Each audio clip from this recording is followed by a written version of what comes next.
इस कहानी की शुरुआत होती है महाराष्ट्र के छत्रपति संभाजीनगर जिले के 30 किलोमीटर की दूरी पर स्थित एक छोटे से गांव वेरुल से, जहां की एलोरा की गुफाएं पूरी दुनिया भर में मशहूर हैं, जहां हर साल देश विदेश से लाखों पर्यटक इस खूबसूरती का नजारा देखने के लिए एलोरा आते हैं। और यहाँ का भगवान शिव जी का कैलाश टेम्पल एक अद्भुत और अपने आप में एक रहस्य है, जिसे एक पहाड़ को काटकर और 2 लाख टन पत्थर निकाल कर बनाया गया था। इस मंदिर के रहस्य को समझना आज भी वैज्ञानिकों के सोच समझ से बाहर है। इस मंदिर में एक तरफ से रामायण तो दूसरी तरफ से महाभारत लिखी गई है। भारतीय प्राचीन वास्तुकला का एक उत्तम उदाहरण हमें इस गांव में देखने को मिलता है। और इसी गांव के पाटिल थे छत्रपति शिवाजी महाराज के परदादा बाबाजी राजे भोसले। पाटिल यानी गांव का मुखिया, जो गांव के बड़े जमींदार और प्रमुख व्यक्ति हुआ करते थे। इसी के साथ बाबाजी राजे भोसले के पास देउल गांव, हिंगड़ी, बेरडी, जिंती, वेरुल, मुंगी जैसे 10 गांव की जहांगीरें थी। लेकिन दोस्तों, आजकल हम देखते हैं कि सोशल मीडिया पर बाजारों इतिहासकार और व्हाट्सएप यूनिवर्सिटी वालों ने छत्रपति शिवाजी महाराज की वंशावली और उनके पूर्वजों के बारे में झूठी अफवाहें फैला रखी हैं। पर दोस्तों, शिवाजी महाराज के परदादा बाबाजी राजे भोसले तक ही हमें इतिहास में जानकारी मिलती है। इसके पहले की वंशावली का कोई भी समकालीन ऐतिहासिक प्रमाण उपलब्ध नहीं है। बाबाजी राजे भोसले को 2 पुत्र थे, एक मालोजी और दूसरे विठोजी। दोनों भाइयों के पास पुणे और सुपे प्रदेशों की जहांगीरें थी। लेकिन जो मालोजी राजे भोसले थे वो छत्रपति शिवाजी महाराज के दादाजी थे, जिन्होंने भगवान महादेव के 12 ज्योतिर्लिंगों में से एक ज्योतिर्लिंग, जिसे हम घृष्णेश्वर महादेव मंदिर के रूप में जानते हैं, उस मंदिर का निर्माण किया। मालोजी राजे भोसले को 2 पुत्र हुए, एक शाहजी और दूसरे शरीफ जी। सन 1624 का भातवड़ी का युद्ध दोनों भाइयों ने एक साथ मिलकर लड़ा था। इस लड़ाई में शाहजी राजे भोसले की जीत हुई, लेकिन उनके छोटे भाई शरीफ जी राजे इस युद्ध में मारे गए। जैसे कि हम जानते हैं कि शाहजी राजे भोसले जो थे वो छत्रपति शिवाजी महाराज के पिताजी थे, जिन्होंने अपने शौर्य और पराक्रम के बलबूते पर निजाम शाही सल्तनत को कई सारे युद्ध में जीत हासिल करके दी। लेकिन बाद में निजाम शाही सल्तनत को आदिल शाही सल्तनत से हार का सामना करना पड़ा और एक संधि के तहत शाहजी राजे भोसले को आदिल शाही सल्तनत में जाना पड़ा। बाद में शाहजी राजे ने कर्नाटक से लेकर तमिलनाडु के तंजावुर तक आदिल शाही सल्तनत का राज्य विस्तार किया, लेकिन उन्होंने कभी भी किसी हिंदू राजा को मृत्यु दंड नहीं दिया, बल्कि उसे अपने अधीन कर लिया। इसलिए इस पराक्रम पर खुश होकर आदिल शाही सल्तनत ने शाहजी राजे को बेंगलुरु, कोलार, होस्कट, डोडा बट्टापुरा और सिरा जैसे गांव इनाम के तौर पर भेंट दिए। लेकिन आदिल शाही सल्तनत को कहाँ पता था कि जल्द ही शाहजी राजे का बेटा आदिल शाही सल्तनत के लिए फांसी का फंदा बनने वाला है। बाद में शाहजी राजे ने बेंगलुरु को अपनी राजधानी बनाया। उस समय बेंगलुरु एक छोटा सा गांव था, इसलिए शाहजी राजे ने बेंगलोर शहर का बहुत सारा विकास किया और एक छोटे से गांव बेंगलोर को राजधानी के रूप में परिवर्तित कर दिया। पर 23 जनवरी सन 1664 को कर्नाटक के होदीगिरी गांव में शाहजी राजे भोसले का निधन हो गया। शाहजी राजे भोसले को 2 पत्नियां थी, राजमाता जीजाऊ और तुकाबाई। राजमाता जीजाबाई से उन्हें संभाजी राजे और शिवाजी राजे पुत्र हुए और तुकाबाई से व्यंकोजी राजे भोसले। जो संभाजी राजे भोसले थे वो शिवाजी महाराज के बड़े भाई थे। सन 1655 में कर्नाटक कनकगिरी के युद्ध में अफजल खान ने धोखे से संभाजी राजे की हत्या कर दी। बाद में इसी अफजल खान को शिवाजी महाराज ने कैसे चीर फाड़ के रख दिया था वो आप जानते ही हैं। छत्रपति शिवाजी महाराज एक ऐसा नाम जिसने पूरे हिंदुस्तान के इतिहास को ही बदल कर रख दिया, जिन्होंने मुगल, डच, फ्रेंच, अंग्रेज, आदिल शाही, कुतुब शाही, निजाम शाही जैसी 1760 विदेशी सल्तनतों को उखाड़कर और सालों साल से चल रही गुलामी की जंजीरों को तोड़कर इस हिंदुस्तान की धरती पर सफलता पूर्वक हिंदवी स्वराज्य के परचम को लहराया। व्यंकोजी राजे भोसले, जो शिवाजी महाराज के सौतेले भाई थे, जिन्होंने पहली बार तमिलनाडु के तंजावुर क्षेत्र में मराठा साम्राज्य का डंका बजाया और तमिलनाडु में मराठा साम्राज्य की स्थापना की। यहाँ तक हमने बाबाजी राजे भोसले से लेकर छत्रपति शिवाजी महाराज तक वंशावली की जानकारी प्राप्त की। अब आगे सन 1674 से सन 1680 तक छत्रपति शिवाजी महाराज ने शासन किया। उनको 2 पुत्र और 6 पुत्रियां थी, जिनमें उनके 2 पुत्र थे, छत्रपति संभाजी महाराज और छत्रपति राजा राम महाराज। लेकिन 3 अप्रैल 1680 को एक दुखद घटना हुई। छत्रपति शिवाजी महाराज का रायगढ़ पर निधन हुआ। तब उनके बड़े पुत्र संभाजी महाराज छत्रपति बने, जिन्हें छावा के नाम से भी जाना जाता था।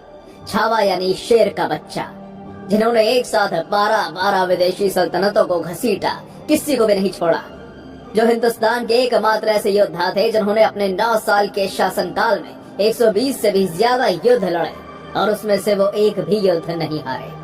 अजिंक्य योद्धा जिसे कोई हरा नहीं सका, जिन्होंने सन 1680 से सन 1689 तक शासन किया, लेकिन अपने लोगों द्वारा की गई विश्वासघाती और धोखे के कारण औरंगजेब की हजारों की सेना ने संभाजी महाराज को चारों ओर से घेर लिया और उन्हें कैद करके 11 मार्च 1689 को उनकी हत्या कर दी। इतने पर ही वो क्रूर औरंगजेब रुका नहीं। उसने रायगढ़ किले पर आक्रमण करके संभाजी महाराज की पत्नी रानी येसुबाई और उनके पुत्र शाहू महाराज को कैद कर लिया। छत्रपति संभाजी महाराज की मृत्यु के बाद शिवाजी महाराज के दूसरे पुत्र राजा राम महाराज छत्रपति बने। छत्रपति राजा राम महाराज ने सन 1689 से सन 1700 तक शासन किया। बाद में राजा राम महाराज ने तमिलनाडु के जिंजी के किले को मराठा साम्राज्य की तीसरी राजधानी बनाया। ये एक ऐसा समय था कि पूरे हिंदुस्तान में सिर्फ 2 ही बड़ी सल्तनतें जीवित थी, एक मराठा और दूसरी मुगल। इसलिए औरंगजेब पूरे मराठा साम्राज्य को निगलने की तैयारी में था। लेकिन छत्रपति राजा राम महाराज ने हार नहीं मानी और 11 साल अपनी आखिरी सांस तक मुगलों को टक्कर दी और स्वराज्य की रक्षा की। परंतु 3 मार्च ईस्वी 1700 को राजा राम महाराज का सिंहण पर निधन हो गया। राजा राम महाराज को महारानी ताराबाई से शिवाजी द्वितीय और राजस बाई से संभाजी द्वितीय ऐसे 2 पुत्र हुए थे। राजा राम महाराज की मृत्यु के बाद महारानी ताराबाई ने शिवाजी द्वितीय को राजगद्दी पर बैठाया, लेकिन उस वक्त शिवाजी द्वितीय बहुत छोटे थे। इसलिए महारानी ताराबाई ने मराठा साम्राज्य की बागडोर अपने हाथों में ली। यहीं पर वो रुकी नहीं, उन्होंने मुगलों से सिंहगढ़, राजगढ़, पन्हाला, बावनगढ़, वसंतगढ़ जैसे एक से बढ़िया एक किलो को जीतकर मुगलों को मराठा साम्राज्य से दूर भगा दिया। महारानी ताराबाई के नेतृत्व में वीर मराठा योद्धा धनाजी जाधव की 40,000 की सेना ने गुजरात की मुगल सल्तनत को उद्ध्वस्त कर दिया और बड़ौदा के नवाब नजर अली को युद्ध में हराकर गुजरात में मराठा साम्राज्य का डंका बजाया। इस तरह महारानी ताराबाई ने फिर से मराठा साम्राज्य का वर्चस्व स्थापित कर दिया।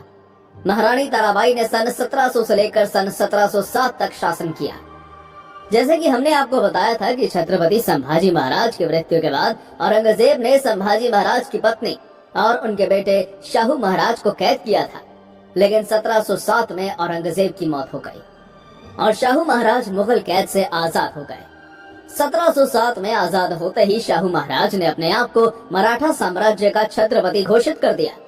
ये बात महारानी ताराबाई को पसंद नहीं आई और 12 अक्टूबर 1707 को शाहू महाराज और ताराबाई के बीच सत्ता संघर्ष के लिए खेड़ा का युद्ध हुआ, जिसमें शाहू महाराज की जीत हुई। इस युद्ध के बाद छत्रपति शिवाजी महाराज का भोसले राजवंश अब 2 हिस्सों में बट गया, एक सातारा राज्य और दूसरा कोल्हापुर राज्य। पहले हम सातारा राज्य के बारे में जानकारी लेंगे। खेड़ा का युद्ध जीतने के बाद 22 जनवरी 1708 को शाहू महाराज ने सतारा में अपना राज्याभिषेक करवाया और धनाजी जाधव, कान्होजी आंग्रे, बालाजी विश्वनाथ, रघुजी राजे भोसले, बाजीराव पेशवा, खंडेराव दाभाडे, रानोजी शिंदे जैसे महान योद्धाओं ने छत्रपति शाहू महाराज के आदेश पर लगभग पूरे हिंदुस्तान से मुगल साम्राज्य का अंत कर दिया। अब पूरे हिंदुस्तान में अपने राज्यों की गद्दी पर कौन बैठेगा, इसका निर्णय अब सातारा से छत्रपति शाहू महाराज करने लगे। इस तरह छत्रपति शाहू महाराज पूरे हिंदुस्तान के शासक बन गए। छत्रपति शाहू महाराज का शासनकाल 1707 से लेकर 1749 तक था। शाहू महाराज सातारा रियासत में छत्रपति शिवाजी महाराज के आखिरी वंशज थे। शाहू महाराज को कोई पुत्र नहीं था, इसलिए शाहू महाराज ने कोल्हापुर के राजा राम महाराज द्वितीय को गोद लिया था। इस तरह सातारा का भोसले वंश आगे बढ़ता गया और आज वर्तमान में सातारा रियासत के छत्रपति शिवाजी महाराज के वंशज छत्रपति उदयन राजे भोसले हैं, जो राज्यसभा के सांसद हैं। इसी के साथ वो महाराष्ट्र के सबसे ज्यादा फॉलो किए जाने वाले व्यक्तियों में से एक हैं। अब हम कोल्हापुर रियासत के बारे में जानकारी लेंगे। रानी ताराबाई और शाहू महाराज का युद्ध होने के बाद महारानी ताराबाई ने कोल्हापुर में स्वतंत्र मराठा साम्राज्य की स्थापना की और अपने बेटे शिवाजी द्वितीय को कोल्हापुर राज्य की गद्दी पर विराजमान किया। शिवाजी महाराज द्वितीय ने कोल्हापुर राज्य में 1710 से 1714 तक शासन किया। शिवाजी महाराज द्वितीय के बाद उनके सौतेले भाई संभाजी महाराज द्वितीय कोल्हापुर राज्य की गद्दी पर विराजमान हुए, जिन्होंने सन 1714 से सन 1760 तक शासन किया, जो छत्रपति शिवाजी महाराज के कोल्हापुर रियासत के आखिरी वंशज थे। संभाजी महाराज द्वितीय को कोई पुत्र नहीं हुआ, इसलिए उन्होंने छत्रपति शिवाजी महाराज के चाचा, जो शरीफ जी रांझे भोसले थे, उनके परिवार के वंशज माणको जी रांझे भोसले को गोद लिया और इस तरह कोल्हापुर का भोसले वंश आगे बढ़ता गया और आज वर्तमान में कोल्हापुर के भोसले रियासत के छत्रपति शिवाजी महाराज के वंशज युवराज छत्रपति संभाजी राजे भोसले हैं, जो इससे पहले राज्यसभा सांसद रह चुके हैं। इसी के साथ वो स्वराज्य नाम की संगठन से सामाजिक कार्य कर रहे हैं, जिन्होंने लाखों करोड़ों लोगों के दिल में अपनी एक अलग पहचान बनाई है।